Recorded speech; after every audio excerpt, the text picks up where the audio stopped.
प्रभु ईसा मसीह में स्नेही बंधुओं, हमारे पिता ईश्वर और प्रभु ईसा मसीह आप लोगों को अनुग्रह तथा शांति प्रदान करे।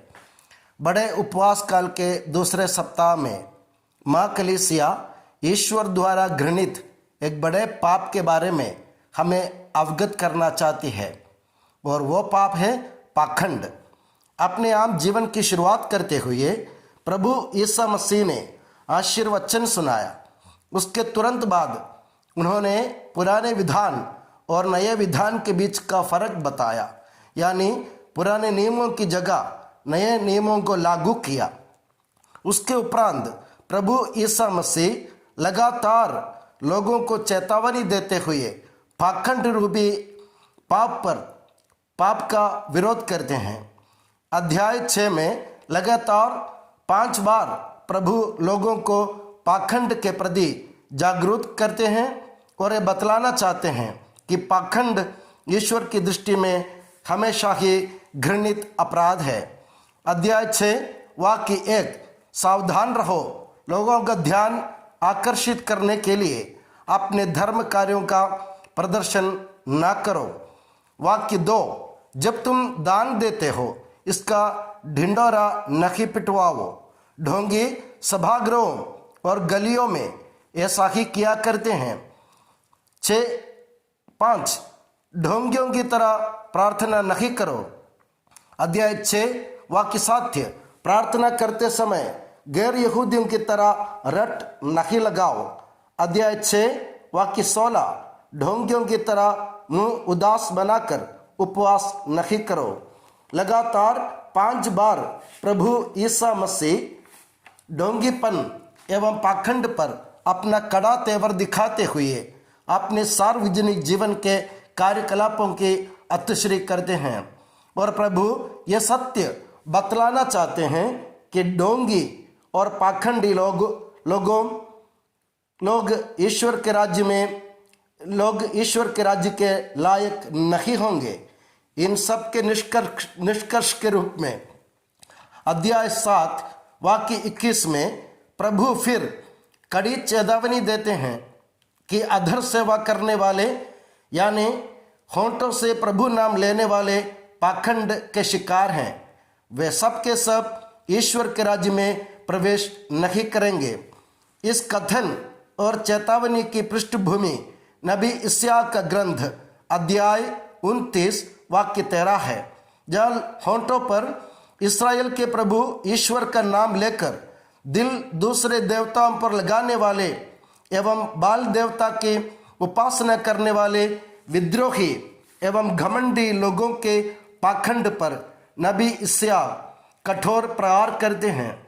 जो लोग पाखंड होते हैं वे अपने पापों को ढकने अथवा छिपाने की कोशिश करते हैं, साथ साथ उन पापों के लिए कोई बहाना ढूंढते हैं। संत मत्ती के सुसमाचार अध्याय 6 में 5 उदाहरण प्रभु खुद पेश करते हैं। पाखंड लोगों का आकर्षण करने के लिए सत्कर्म करने का स्वांग रचते हैं, मगर इनके कार्य वास्तविकता से कोसों दूर रहते हैं। अध्याय 6 वाक्य 2, पाखंड लोग अपने किए हुए सत्कर्मों का ढिंडोरा पिटवाकर नाम, पद व यश कमाना चाहते हैं। अध्याय 6 वाक्य 5, ढोंगीपन का कार्य करते हुए दिखावा करना पाखंड लोगों का काम होता है। अध्याय 6 वाक्य 7, लंबी प्रार्थनाएं रटकर पाखंड अपने आप को जनता के सामने धार्मिक सिद्ध करना चाहते हैं। अध्याय 6 वाक्य 16, उपवास के नाम पर मुंह मलिन और उदास बनाकर पाखंड खुद को ईश्वर के उपासक घोषित करने का प्रयास करते हैं, और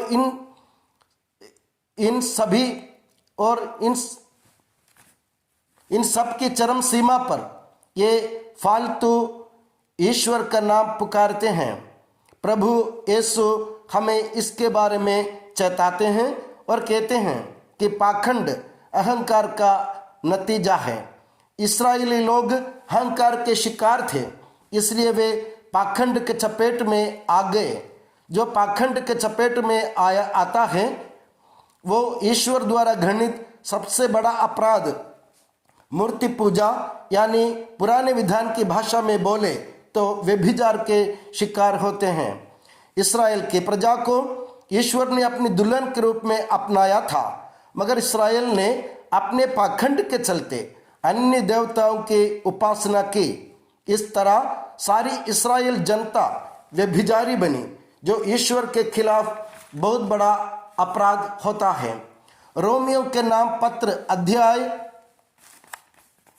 1 वाक्य 21 से 25 में संत पौलुस इस्राएल की सबसे घृणित एवं बड़ी गलती का जिक्र करते हुए कहते हैं, क्योंकि उन्होंने ईश्वर को जानते हुए भी उससे समुचित आदर और धन्यवाद नहीं दिया।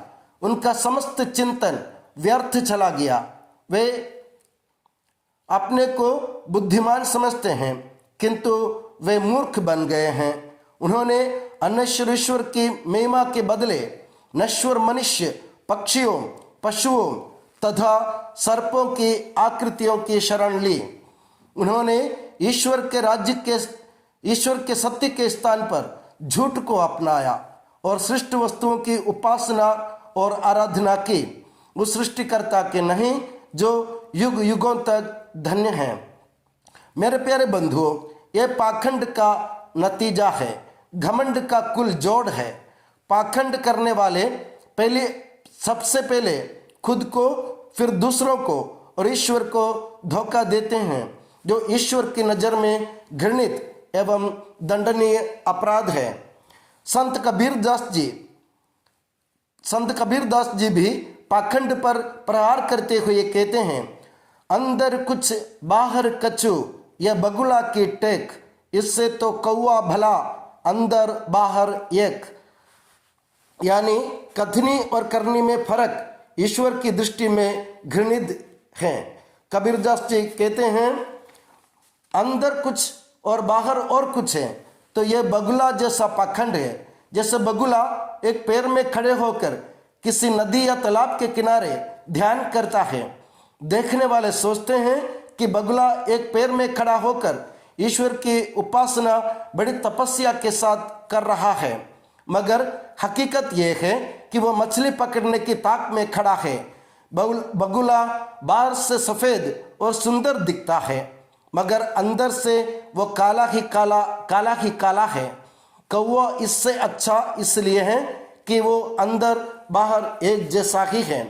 प्यारे बंधुओं, बड़े उपवास काल के इस रविवार में हम ये ठान लें कि करनी और कथनी में फर्क करते हुए हम पाखंडी नहीं बने, न हम खुद को धोखा दें और न दूसरों को और ईश्वर को भी। सच्चे मन से प्रभु ईश्वर की उपासना करें और अधर सेवा नहीं बल्कि दिल से प्रभु ईश्वर को अपनाने की कोशिश करें। मैं ये दुआ करता हूँ कि प्रभु यीशु मसीह और माता मरियम आप सभी को हमेशा अपनी नियामत की छत्र छाया में सुखी और सुरक्षित रखे। पिता, पुत्र और पवित्र आत्मा के नाम पर